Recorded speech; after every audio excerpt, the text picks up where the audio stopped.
Terima kasih kepada Ibu Gembala yang sudah memberikan kesempatan untuk menyampaikan kebenaran firman Tuhan. Hari ini saya tidak berani datang sendiri. Saya ditemani oleh kawan lama, Opa, dan guru saya Bapak Sidik, dan ada Mama Else di belakang maksud saya.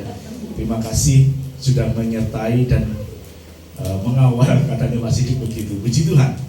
Slide-nya bisa langsung ya, saya akan membahas tentang sesuatu hal. Sebenarnya ini adalah sesuatu yang sudah saya sampaikan di awal tentang legacy di GBC Intro, cuma karena waktu yang tidak memenuhi, maka saya perpanjang di sini adalah sesi kedua ya, supaya dapat sedikit nanti saya akan ulas hal-hal yang berkaitan dengan hal itu. Jadi Pak Sidik atau Mama Else bisa double porsi gitu ya. Tapi ini kan terus kemudian ya, karena yang lalu saya berikan judul legacy, dan hari ini kita berbicara tentang Obed. Kenapa kok saya berbicara tentang Obed? Karena tema yang diberikan kepada saya di sini adalah beriman menatap hari esok. Kita mengingat bahwa saat ini kita sudah di ujung tahun 2024. Kita sudah di penghujung akhir tahun ini, dan kita tidak tahu apa yang kita akan terima atau apa yang kita hadapi, atau yang tantangan apa yang kita harus hadapi di tahun 2025. Oleh karena itu tema khotbah yang diberikan kepada saya adalah beriman untuk menatap hari esok. Saya sempat berpikir apa yang bisa saya sampaikan, tetapi ada sesuatu yang menarik sehingga saya memilih seorang tokoh yang bernama Obed. Obed Edom biasanya dikenal gitu. Nanti saya jelaskan tentang Obed, dan kita akan memberikan teladannya apa yang dia lakukan dalam kehidupan kita. Sebenarnya dalam peristiwa diangkutnya tabut perjanjian Allah dari tempat yang disimpan oleh Abinadab ke Yerusalem, itu bukan hanya melibatkan Obed, tetapi juga Daud. Jadi sedikit nanti akan saya singgung bagaimana peran Daud dan apa yang dikerjakannya, supaya kita bisa sama-sama mengetahui bagaimana Allah berkarya di dalam kedua orang ini, sehingga kita tahu yang dikenal di dalam Alkitab, Obed sangat diberkati dengan luar biasa. Siapa yang tidak ingin diberkati? Gak ada yang ingin. Kalau tidak ada yang ingin diberkati, saya doakan tidak usah diberkati. Puji Tuhan. Jadi kita akan berbicara tentang Obed. Kalau orang ingin diberkati biasanya, tetapi dia melakukan apa-apa, pikirannya bukan untuk fokus apa yang Tuhan inginkan, ya. Ada satu nilai kehidupan next. Di dalam Matius 6 ayat 33 dikatakan, tetapi carilah dulu kerajaan Allah dan kebenarannya, maka semuanya itu akan ditambahkan kepadamu. Saya bersyukur, biasanya saya pakai laptop karena jauh ya, tapi ini saya kelihatan banget. Ya. Di dalam firman Allah yang hidup FAYH mengatakan, ia akan mencukupi segala kebutuhanmu dari hari ke hari, jika kalian mengutamakan kerajaan Allah dan hidup menurut kehendaknya. Amen. Ada satu fokus kepada kebenaran firman. Ada satu fokus untuk melakukan kebenaran firman, baru semuanya ditambahkan, semuanya diberikan. Tetapi seringkali kita gagal fokus. Yang kita fokuskan adalah hal-hal yang tidak sesuai dengan kehendak Allah. Kita tidak pernah fokus apakah ada Allah di dalamnya. Kita tidak pernah fokus apakah ada kehadiran Allah di situ. Ya, oleh karena itu kita belajar hari ini tentang seorang yang bernama Obed. Kenapa dia diberkati dengan luar biasa? Bukan hanya diri pribadi, tetapi juga keluarganya diberkati. Dan itu yang kita kenal sekarang ini. Padahal kalau kita melihat ayat-ayat yang lain, berkat Obed Edom bukan hanya itu. Dan kita akan belajar bersama supaya kita memahami kondisi seperti ini. Saya akan coba terangkan mengenai kehidupan Obed. Nanti kita ambil intisarinya di kesimpulan yang akan terakhir ya, dengan Daud juga ya. Baiklah Bapak Ibu Saudara, kalau kita ngomong Obed, biasanya dikenal Obed Edom. Siapakah Obed Edom di dalam Alkitab itu? Next. Kalau kita membaca dalam 2 Samuel 6 ayat 11, dikatakan ini ayat yang sering kali dipakai. 3 bulan lamanya tabut Tuhan tinggal di rumah Obed Edom, orang Gad itu. Dan Tuhan memberkati dia dan seluruh keluarganya. Amen. Ayat ini yang sering disinggung. Satu ayat ini yang sering diulas, tetapi hanya sebatas mengenai diberkati. Baik Obed maupun keluarganya. Tetapi tidak disinggung seberapa banyak itu berkat disampaikan. Dan kenapa kok dia diberkati? Kenapa hal itu dikatakan? Dan kita lihat bahwa nama Obed ini muncul ketika si Daud berniat untuk memindahkan tabut perjanjian dari rumah seorang imam yang bernama Abinadab. Kita tahu kisah ini bagaimana saat keluar dari rumah Abinadab. Saat mereka ada di pengirikan Nahom, ada anak-anak Abinadab yang bernama Usa dan Ahyub yang mengantarkan kereta itu, mengantarkan dan mengawal kereta itu sampai di pengirikan Nahom. Kereta itu hampir tergelincir, sehingga Usa mencoba menyelamatkan, mungkin dengan instingnya dia mencoba menjamah, sehingga disambar oleh Allah. Allah begitu marah dengan apa yang dilakukan oleh Usa, sehingga pada saat disambar oleh Allah, Usa mati terbakar, tersambar oleh Allah. Kondisi seperti itu, Tuhan marah. Dan hal ini membuat satu ketakutan, hal ini membuat satu tragedi yang memang mereka tidak berani lagi untuk ngapa-ngapain terhadap tabut perjanjian itu. Sehingga pada akhirnya mereka menitipkan di rumah Obed Edom. Obed orang Edom.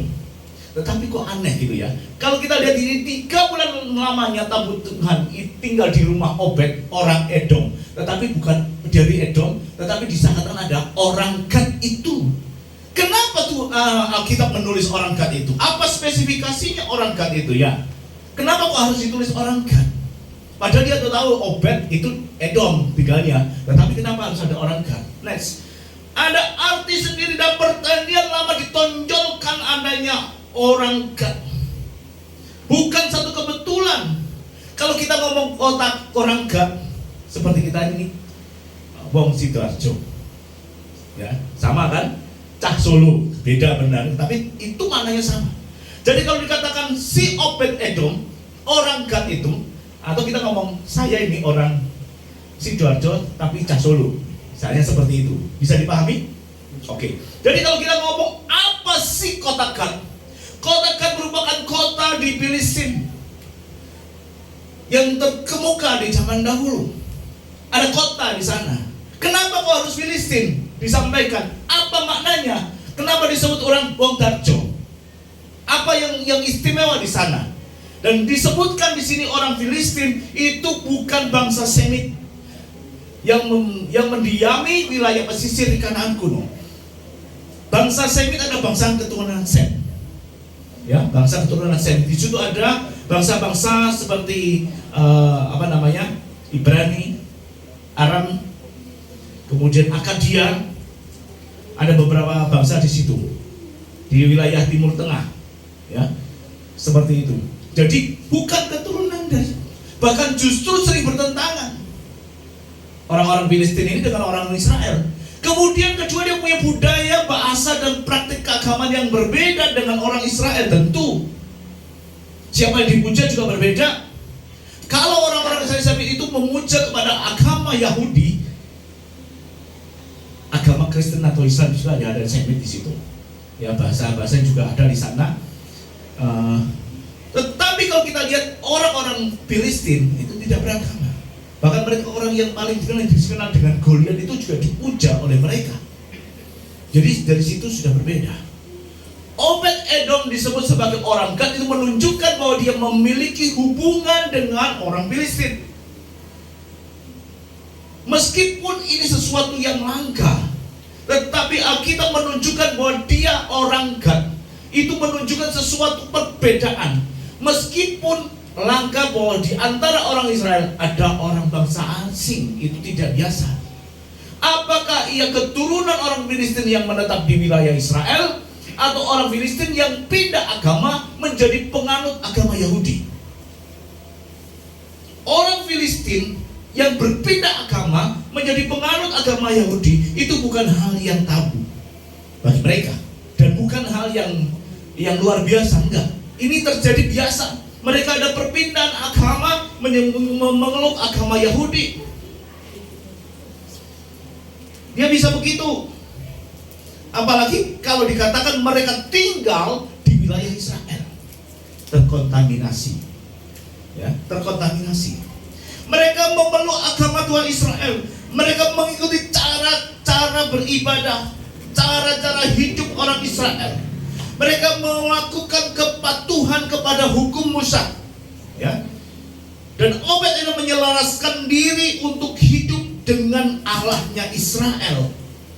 Oleh karena itu, pada saat dititipi tabut perjanjian, dia bisa menerima, dia bisa taat, dia mau merawat tabut itu, dia mau mengerjakan tabut itu, dia mau menerima dan menunjukkan rasa hormatnya kepada Allah melalui tabut itu. Meskipun dia tahu bahwasanya baru saja terjadi sesuatu tragedi, bahwa Allah menyambar usaha. Terjadi satu strategi dan itu menggoncangkan seluruh Israel. Bukan hanya bangsa Israel, tetapi menggoncangkan Daud, sehingga Daud pun ketakutan untuk meneruskan perjalanan ke Yerusalem.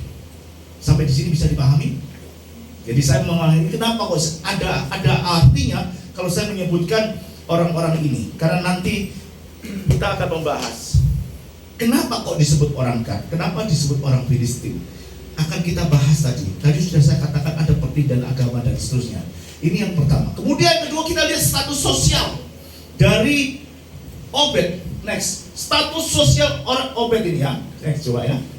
Bukan orang-orang yang luar biasa. Di dalam 1 Tawarin 15 ayat 18 dikatakan begini. Dan bersama-sama mereka itu saudara-saudara mereka dari tingkat kedua, Zakarias, Yaziel, Semiramon, Yehiel, Uni, Eliab, Benaya, Maesa, Matika, Elivele, Miknea, dan Obed-Edom, serta Yeiel, para penunggu pintu gerbang. Para penunggu pintu gerbang. Pintu gerbang itu dijaga. Pada waktu dulu memang orang berjaga-jaga di pintu gerbang untuk menghindari serangan dari luar. Yang penjaga pintu gerbang kalau dikatakan boleh satpam, boleh, mau tentara boleh, apapun pandangan Bapak Ibu semuanya. Dia akan menjaga dari serangan musuh. Dia akan menjaga dari serangan binatang-binatang buas di gurun. Dia akan menjaga kalau ada ancaman-ancaman yang dari luar. Sebenarnya yang dimaksud pintu gerbang itu bukan hanya pintu gerbang sebuah kota, tetapi juga pintu gerbang kuil juga bisa dikatakan seperti itu. Juga ada pintu gerbang yang lain yang ditunjuk oleh apa? Kuil, istana, kota yang biasanya dikelilingi oleh tembok untuk menjaga ketertiban supaya tidak ada ancaman yang membatasi dunia dalam dan dunia luar. Dan sebagai tembok perlindungan, makanya gerbang harus dijaga. Kalau kita melihat kondisi situasi seperti ini, Bapak Ibu sudah bisa tahu bahwa Obed bukanlah orang-orang yang penting yang diperhitungkan. Kalau kita ngomong satpam, siapa sih yang perhitungkan seorang satpam? Biasanya di dalam kelas sosial ada kelas-kelas, walaupun di dalam wilayah Sidoarjo ini tidak ada pembedaan, tetapi sering kali manusia membedakan. Kita sering guyon sama Pak Sedi. Di hadapan Allah kita semua sama, tetapi di hadapan manusia koncopo. Ini yang terjadi kan? Ada pembedaan. Siapa dia? Penunggu pintu gerbang. Bahkan di terjemahan lain disebut sebagai janitors. Tahu janitor? Tukang bersih-bersih WC. Lebih rendah lagi. Betul? Kalau kita ke terminal Surabaya, Bumur Asik, kita lihat ada tukang bersih WC. Siapa yang mengindahkan? Meskipun di negara-negara yang sudah maju mereka dihormati, tetapi di Indonesia ini jarang. Status sosial yang rendah. Di dalam King James, versi King James dikatakan and Obed-Edom and Jeriel the porters. Tahu porters? Kuli angkut. Kalau kita ke Bandara Juanda, di sini dekat dengan Juanda, ada porter banyak. Kuli angkut yang membawakan koper Bapak Ibu waktu berangkat ke luar negeri atau ke dalam negeri naik pesawat. Berarti kalau kita melihat di sini status sosial seorang Obed itu bukan status sosial yang tinggi. status sosialnya rendah, status sosialnya tidak diperhitungkan, dan dia juga bukan keturunan terpilih karena dia keturunan orang Filistin, bukan umat pilihan Allah, bukan keturunan Israel. Jadi dua hal yang tidak memungkinkan bagi dia untuk mendapatkan sesuatu kasih karunia sampai berkat Allah itu luar biasa. Gak ono yang sisi-sisi yang bisa membuatkan dia mendapatkan berkat itu. Gak ada sisi-sisi positifnya. Wes gak masuk dari keturunan lain, bukan keturunan Israel, bukan keturunan bangsa sini. Paham ya sampai sini kenapa kok saya sebutkan orang Filistin dan status sosialnya? Saya ingin menunjukkan bahwa Obed itu bukan siapa-siapa. Obed itu bukan orang terpilih. Obed itu bukan juga status sosialnya tinggi. Ini yang kita pahami poin yang pertama. Lalu mengapa Daud mengirimkan tabut itu ke rumah Obed? Next. Tabut itu isinya apa? Ada loh batu ya, 2 loh batu yang berisi 10 perintah Allah. Yang biasanya seperti ada hal yang lain. Kalau kita lihat di film-film itu, bukan Pandora, itu biasanya seperti itu. Apalagi Mas Edik selain 2 loh batu? Tongkat. Ya, paham semua yang berarti. Itu dianggap sebagai barang yang suci, sebagai simbol yang suci, di mana ada kehadiran Allah di situ, sehingga orang sangat menghormati. Tetapi kenapa dipindahkan ke rumah Obed? Pada saat itu sebelumnya disimpan di suatu tempat di dalam kemah yang disebut Bileah di wilayah Yehuda. Karena Daud merasa saya raja Israel, saya punya ibu kota yang megah di Yerusalem. Maka dari Bileah dia mau pindahkan, tunggu dulu, pindahkan ke Yerusalem ibu kota.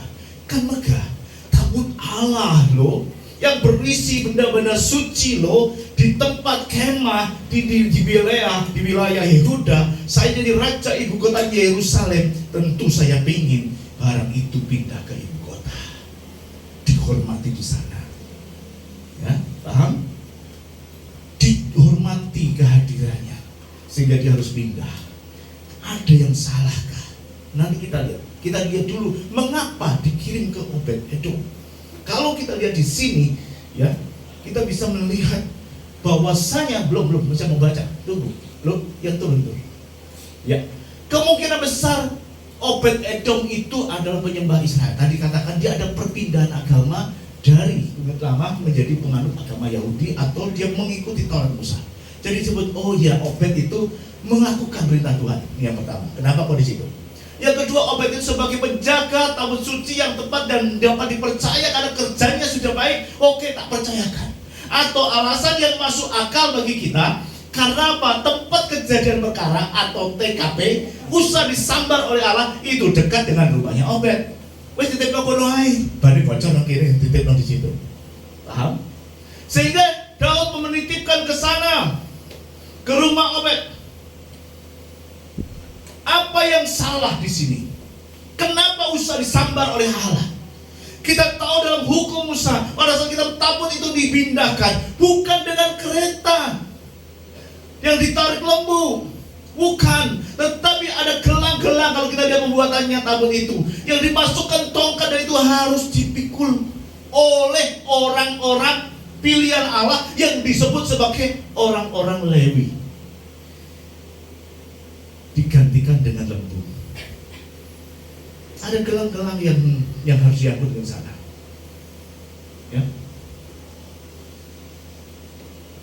Gelang-gelang ini sebagai dimasukkan tongkat, kemudian dipikul orang-orang Lewi dengan sorak, dengan nyanyian. Padahal kalau kita melihat di 2 Samuel yang ke-6 itu, Daud sudah melakukannya. Kalau dia lihat anak 5, Daud suruh kami menari-nari di hadapan Tuhan dengan sekuat tenaga, dengan kecapi dan Daud. Ini tidak ada di atasnya, tapi saya tunjukkan 2 Samuel 6 ayat 5. Itu dia sudah menari-nari, tetapi salah di dalam menghormati tabut. Ditarik dengan pedati. Mestinya orang Lewi golek gambangi. Bisa dipahami sampai sini? Cari mudahnya pedati pada saat bergelincir hadir Allah di situ, ya Allah juga gak pernah dihormati karena apa? Mestinya adalah orang Lewi, tetapi pedati sebagai penggantinya, bukan sedati ya. Oleh karena itu disambar oleh Allah. Itu kesalahannya. Dan Daud dalam hal ini 3 bulan dia di rumah Obed, dia merenungkan, dia menenangkan hatinya. Oh Tuhan, kok Usa, dia mungkin marah karena apa? Usa itu anaknya Abinadab. Kenapa harus disambar oleh Allah? Apa yang salah? Dia juga menari. Dia merenungkan itu 3 bulan dan bertanya kepada Tuhan tentang kematian Usa, memastikan tabut perjanjian itu dapat dilakukan dengan rasa hormat dan ketaatan terhadap perintah Tuhan. Artinya dia mau lakukan sesuai dengan prosedur yang benar. Kalau sebelumnya dilakukan dengan pedati, dia melakukannya, dia merenungkannya, dia berdamai dengan dirinya sendiri. Oh, aku salah. Sehingga pada saat dia melihat bahwasanya itu salah, dia mau belajar kesalahan. Ya.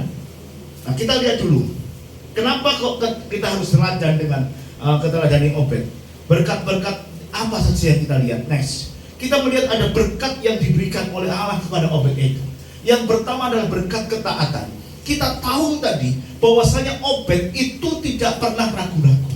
Pada saat dia diceritakan itu tabut perjanjian, dan dia tahu pada saat itu terjadi tragedi, Usa disambar oleh Allah hingga mati, dia tidak ragu, dia bersedia untuk menerimanya, dia bersedia mentaati firman Tuhan meskipun dia melihat ada tragedi.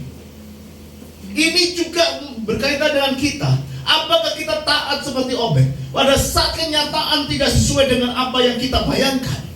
Ada ketakutan, kenapa? Pada saat Usa bisa disambar, ada kemungkinan Obed juga bisa disambar kalau dia salah.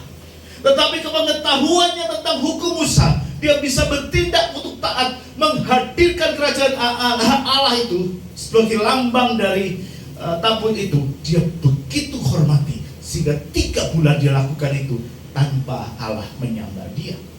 Itu adalah satu ketaatan, berkat ketaatan yang dimiliki oleh si Obed. Meskipun dia bukan keturunan etnis, bukan etnis Tionghoa, etnis Israel, dia bukan status sosial yang tinggi, tetapi dia melakukan lebih daripada orang-orang Israel.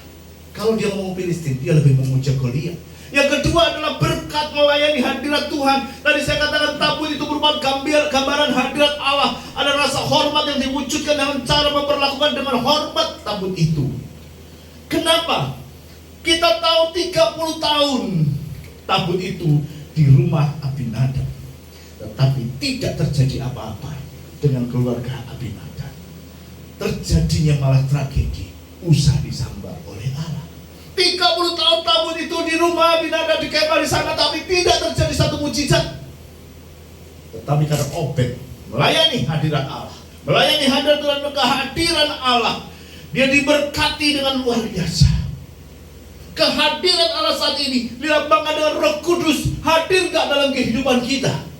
Ada Roh Kudus yang bisa tinggal dalam hidup kita enggak? Kita tahu bahwa hati kita, kehidupan kita adalah bait Allah. Kita menghadirkan kerajaan Allah enggak dalam keluarga kita? Kita menghadirkan enggak kerajaan Allah di dalam kehidupan, menghormati enggak di dalam hidup kita? Itu juga menentukan. Kalau kita selama ini hanya memandang Roh Kudus seperti di rumah Abinadab, kita tidak akan mendapatkan apa-apa. Tetapi kalau kita melakukan segala sesuatu seperti Obed, maka kita akan diberkati karena kita menghadirkan Allah, menghadirkan Roh Kudus dalam kehidupan kita. Yang ketiga, waktunya jalan terus, ketekunan dalam ibadah. Kita dilihat di sini tadi bahwasanya Obed sudah berpindah agama. Next. Ya. Ada ketekunan dalam ibadah.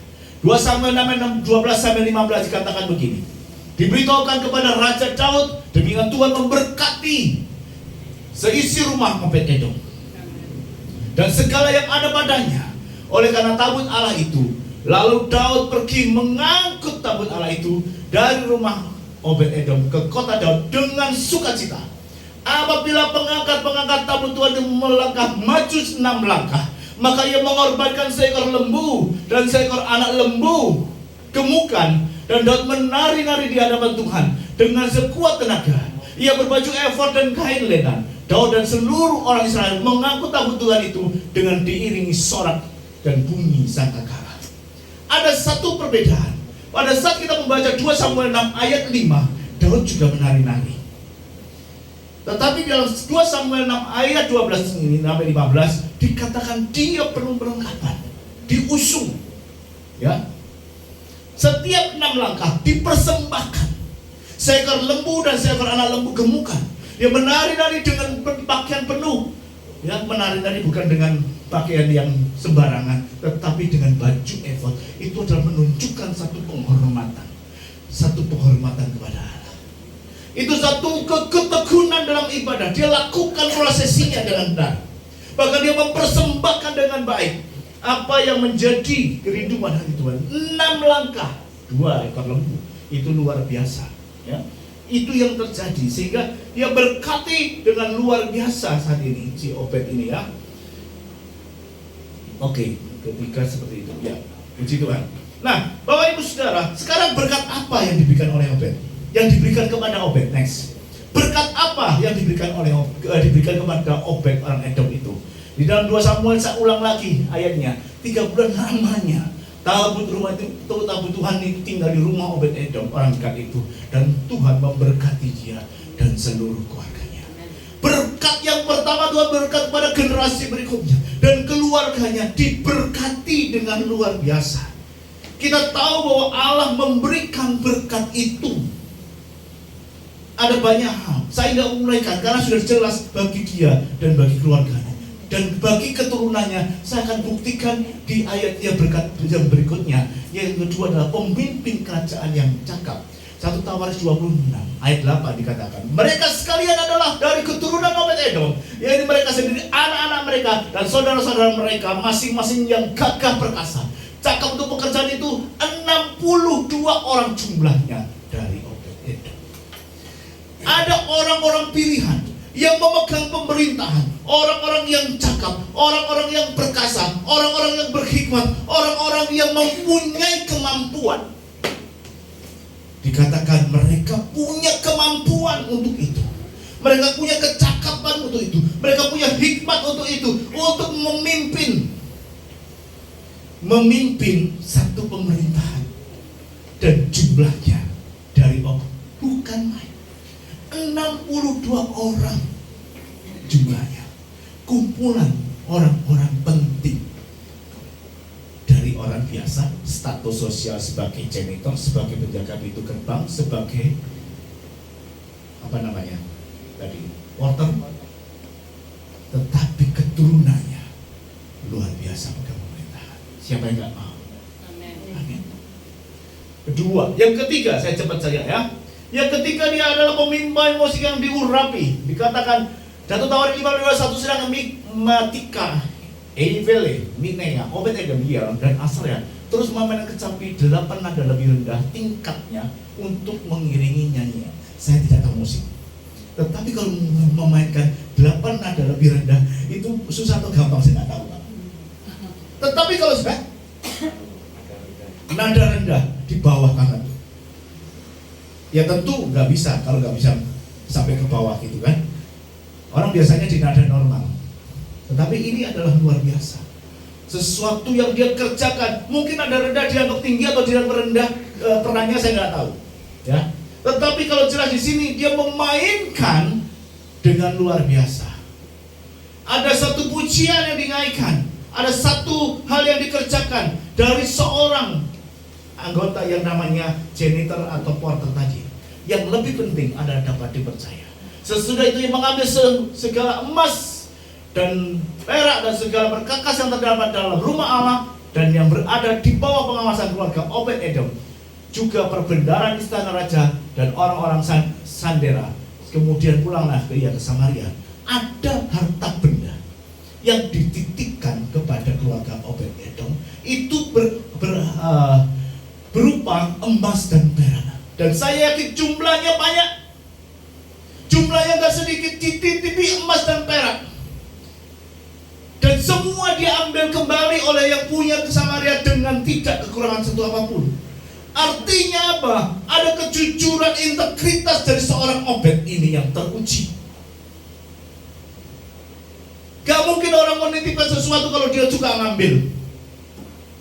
Pastilah. Gak mungkin orang titipkan sesuatu kalau dia suka nyendet. Gitarnya mungkin begitu kan? Dia punya reputasi yang baik. Sudah tes teruji. Dari tes kejujuran sudah teruji.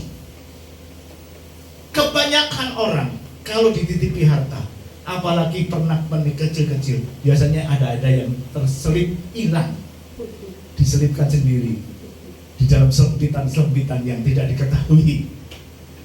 Tetapi Obed ini teruji, ya, reputasinya sangat teruji, tidak ada yang kehilangan, sehingga dia katakan dia dapat dipercaya, sehingga berkat-berkat itu turun dengan luar biasa. Satu karakter integritas yang patut kita teladani. Oleh karena itu, Bapak Ibu Saudara, ini kita melihat dua tokoh, Obed dan Daud. Kita melihat di sini Obed dari status sosial rendah, bukan keturunan Israel. Next. Itu juga luar biasa. Kalau kita ngomong status sosial sudah, kemudian kita ngomong keturunan Filistin, itu bukan orang Israel. Sama seperti kita bukan umat pilihan Allah. Sama seperti kita yang merupakan musuh atau seteru Allah. Sama seperti kita yang tidak punya kemampuan untuk berdamai dengan Allah. Sama seperti kita yang harus dihukum dan dibinasakan. Karena kita tidak punya hubungan, karena kasih Kristus yang sudah menyelamatkan kita. Pengorbanan kasih Kristus, darah Kristus bukan untuk semua orang, tetapi semua orang yang percaya kepadanya. Itu yang dikatakan sebagai pilihan. Ya, kita mempunyai hal yang seperti itu. Tuhan Yesus sudah memperdamaikan kita melalui darahnya. Roma 5:10. Next. Roma 5:10 dikatakan begini. Sebab jikalau kita ketika masih seteru diperdamaikan dengan Allah, dan oleh kematian anaknya, lebih-lebih kita yang sekarang telah diperdamaikan pasti akan diselamatkan oleh hidupnya. Jadi kita sebenarnya tidak berlayak sama seperti Obed. Kita juga bukan keturunan yang dapat diandalkan, karena bukan keturunan langsung Israel, tetapi kita disebut sebagai Israel rohani, ke anak Abraham.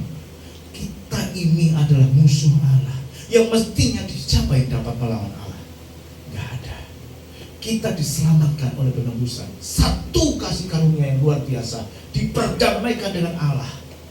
Diperdamaikan dengan Allah. Next, ayat selanjutnya dikatakan 1 Petrus 1:18-19. Sebab kamu tahu bahwa kamu telah ditebus dengan cara hidupmu yang sia-sia yang kamu warisi oleh nenek moyang, bukan dengan barang yang fana, bukan pula dengan perak atau emas, melainkan dengan darah yang mahal, yaitu darah Kristus, yang sama seperti darah anak domba yang tak bernoda dan tak bercacat. Kalau kita ngomong hidupmu yang sia-sia itu bukan, saya tidak menunjuk kepada satu dosa, ya. Hidup yang sia-sia itu juga bukan hidup yang tidak bermoral. Hidup yang sia-sia itu juga hidup yang bermoral bisa.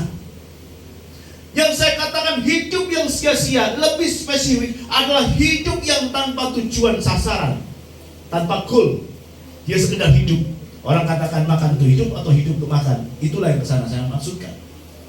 Jadi hidup yang sia-sia adalah hidup yang tidak punya sasaran, hidup yang tidak punya tujuan, hidup yang tidak ada arahnya.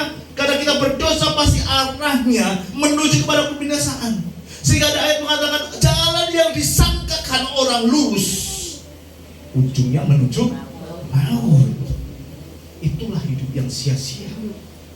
Seharusnya bagaimana? Pada saat kita sudah ditebus, kita punya tujuan, memiliki sasaran, yaitu menghadirkan Allah, dan sasaran kita adalah Allah dalam hidup kita. Amin.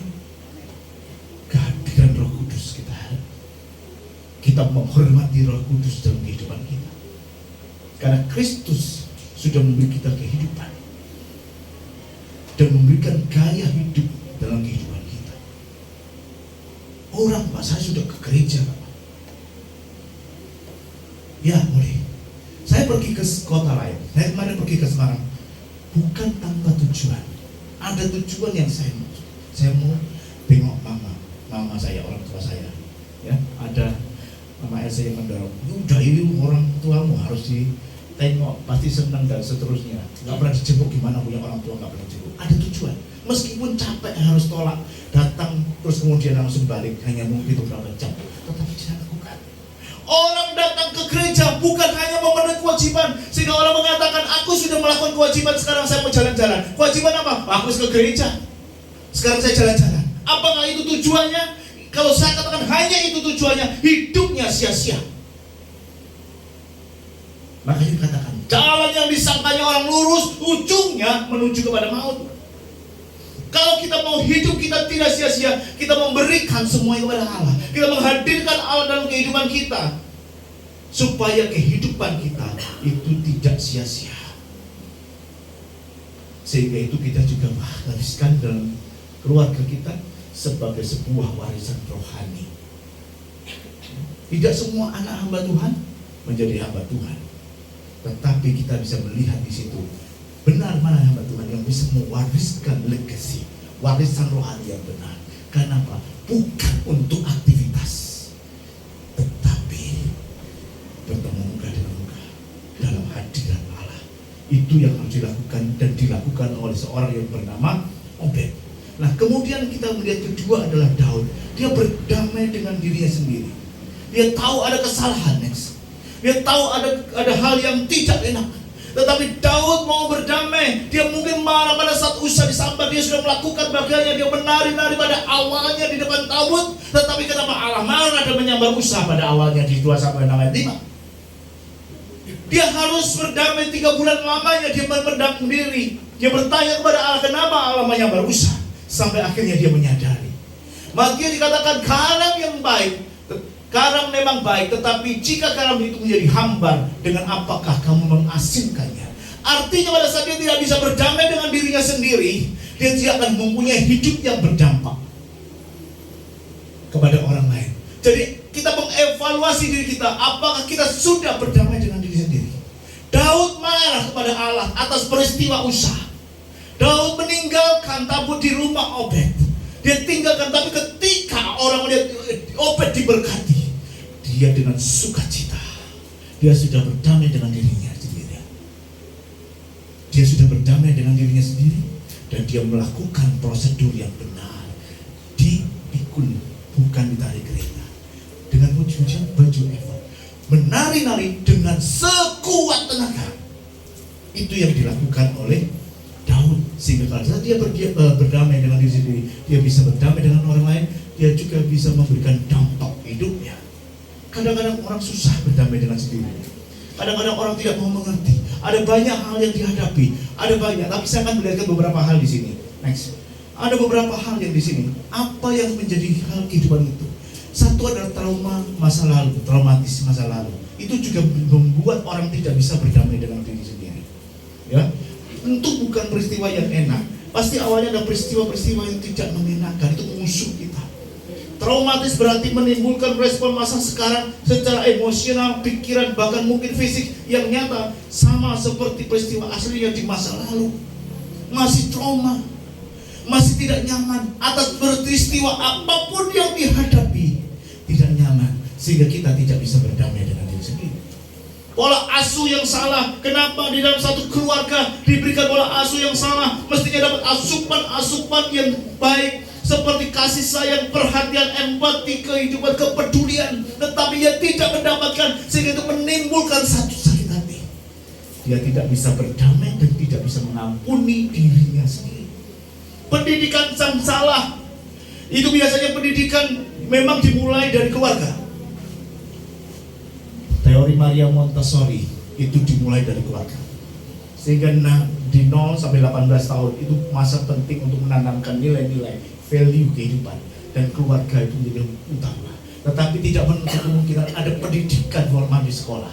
Kadang-kadang pendidikan formal salah, di sekolah salah. Kenapa? Pada saat saya kecil, saya mendapatkan pendidikan dari agama yang lain. Itu salah. Lingkungan yang salah. Kalau kita bisa melihat di sini lingkungan salah, kita bisa memahami lingkungan adalah faktor yang sangat kuat untuk mempengaruhi kepribadian kita. Pergaulan yang baik bisa membangun kebiasaan yang baik, tetapi sebaliknya pergaulan yang salah akan membuat kebiasaan kita menjadi salah dan merusak kebiasaan yang baik. Lingkungan yang salah membentuk kita untuk menjadi salah, untuk menjadi tidak benar. Terus kemudian yang kelima adalah pikiran yang negatif. Padahal tidak boleh. Dalam Filipi 4:8 dikatakan, saudara-saudara semua, mari kita pikirkan yang benar, pikirkan yang mulia, pikirkan yang adil, pikirkan yang suci, pikirkan yang manis, pikirkan yang sedap didengar, pikirkan yang disebut kebajikan dan patut dipuji. Semuanya itu pikirkan. Tapi seringkali manusia overthinking yang negatif. Kenapa kok bisa seperti itu? Kembali lagi timbul dari latar belakang masa lalu, lingkungan yang mengecewakan. Kemudian yang terakhir adalah kebiasaan buruk, gaya hidup yang tidak mempengaruhi kesehatan jiwa dan roh, gaya hidup yang salah, kebiasaan yang salah yang kita lalui. Pada saat kita memahami itu semua, mari kita mulai menjauhkan dari semua itu. Yang terakhir, sambil saya undang di bawah leader maju ke depan untuk nyanyikan satu pujian. Di tahun 2025, tahun yang akan kita lalui, sebagaimana kita belajar dari Obed, belajar dari Daud yang menyadari kondisi seperti ini, mari kita hadirkan hadirat Allah dalam hidup kita. Mari hadirkan Allah dalam kehidupan pribadi kita. Mari hadirkan Allah dalam keluarga kita. Dan kita menikmati berkat-berkatnya, sehingga kalau kita mengatakan beriman menuju hari depan yang lebih baik, hari esok yang penuh harapan. Dan Amsal mengatakan 23:18 dikatakan, karena masa depan sungguh ada dan harapan tidak akan hilang. Amin. Mari saya coba kita pakai berdiri.